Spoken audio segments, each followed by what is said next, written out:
O primeiro deles é o queridinho do Ocidente, o viajante mais conhecido do Ocidente, que é Marco Polo. Marco Polo virou marca de ônibus, marca de excursão, tudo que você imaginar, é agência de viagem, tudo chama Marco Polo e não é à toa que o danado do veneziano da Idade Média é o maior viajante da história do Ocidente, sem dúvida nenhuma, e a sua história é muito única. Esses caras viajavam num outro paradigma completamente diferente. Não é avião, não é volta ao mundo de avião, não é cruzeiro, não é o conforto que nós temos nesse período contemporâneo. Marco Polo viveu no século XIII e XIV, entre o século XIII e XIV, numa época que Veneza era bastante poderosa, uma cidade bastante importante no período. Marco Polo, ele viajou para a Ásia. Deixa eu mostrar aqui uma foto importante para você conhecer.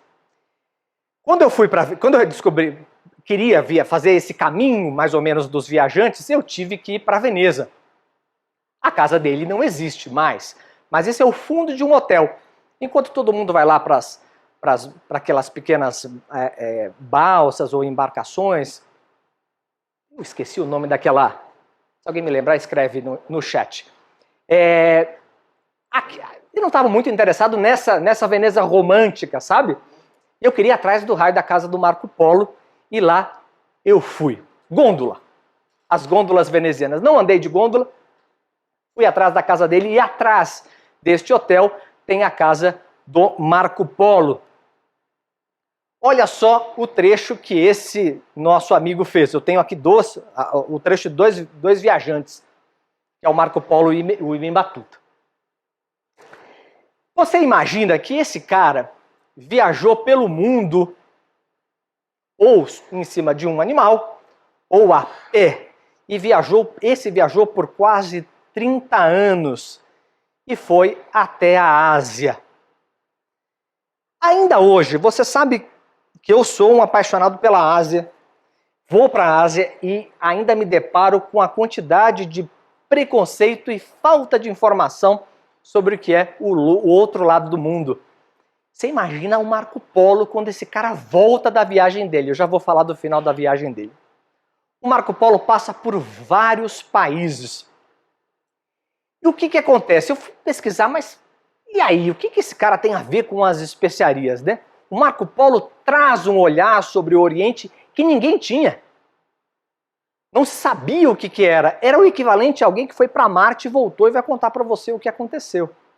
É muito espetacular os relatos dele. Ele escreveu um livro de memória, né? Nessa época, nesse período, era comum você ditar o livro para alguém. E ele ditou o livro dele.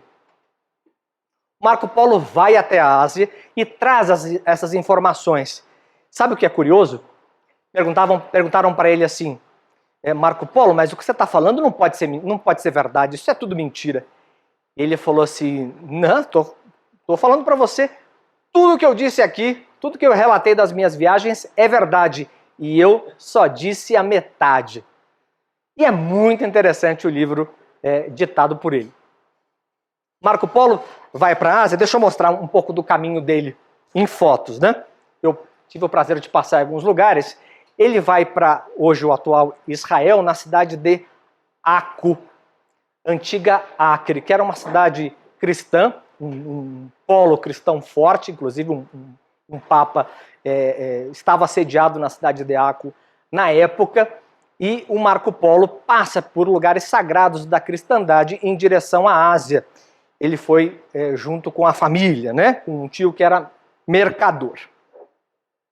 Ele passa por Jerusalém em busca das relíquias sagradas do cristianismo. E sabe por quê? Porque ele ia até a Ásia falar com um cara, com o queridinho. Marco Polo virou o queridinho de Kublai Khan. Simplesmente um dos maiores imperadores, um dos homens mais poderosos da época. Kublai Khan reinava sobre o território chinês. A China estava ocupada pelos mongóis.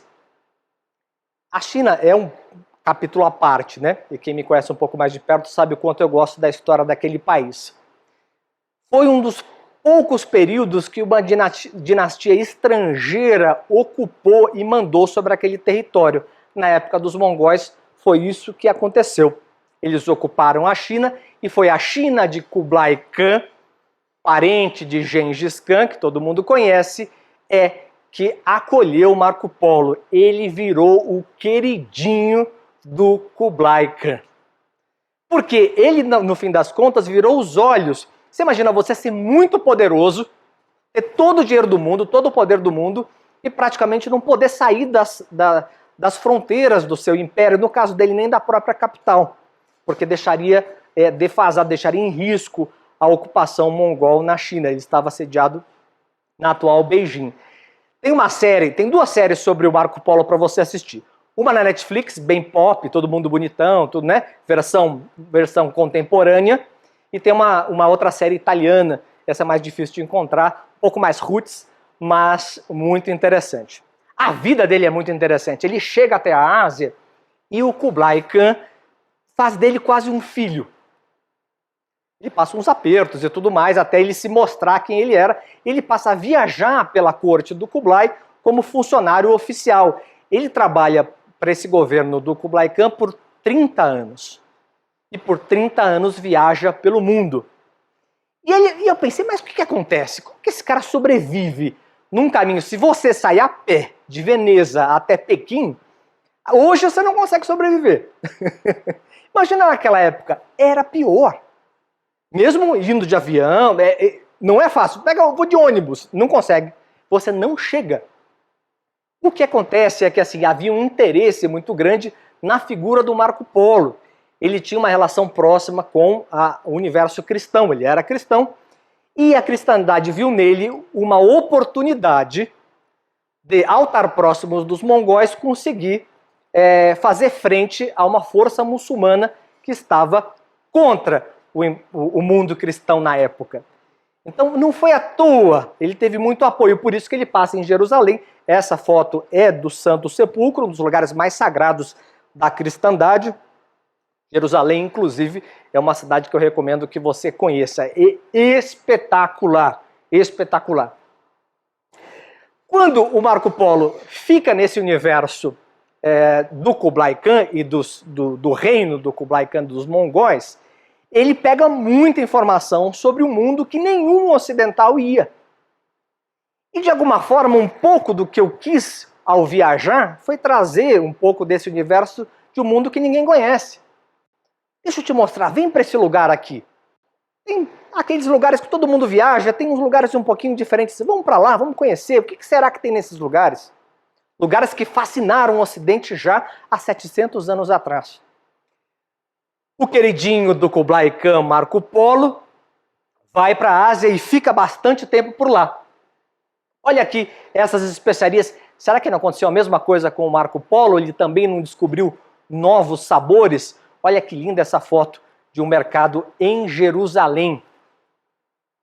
Especiarias são coisas realmente espetaculares. E aqui tem uma frase do professor De Rose: use o que mais gostar, mas exagere nas especiarias.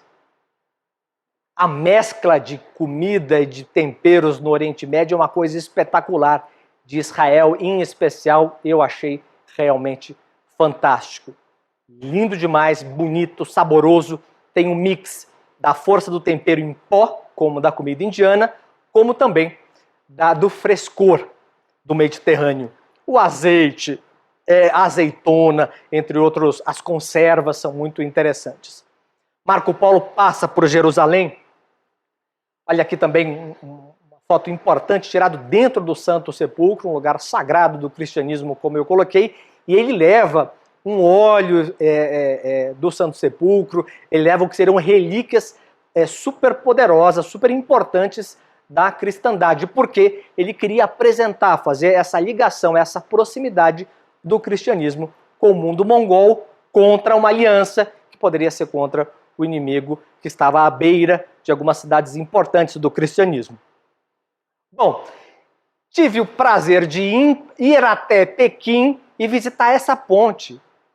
Essa ponte chama-se Marco Polo. Acredita-se, nunca se tem certeza exatamente disso, que Marco Polo passou por uma ponte, que é essa, ela foi reformada depois, ela nos arredores da Grande Pequim, né?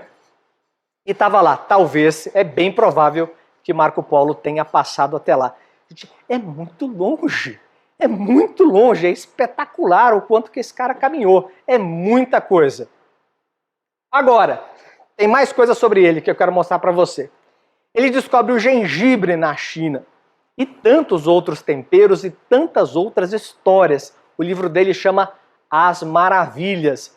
Essa foto, uma foto do gengibre tirado na Índia. Bom, voltando aqui, quero falar um pouquinho mais sobre o Marco Polo e deixar uma coisa para você importante e interessante.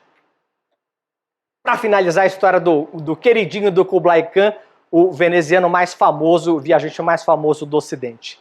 Ele volta para a Itália, que não se chamava Itália, e havia uma briga entre cidades importantes.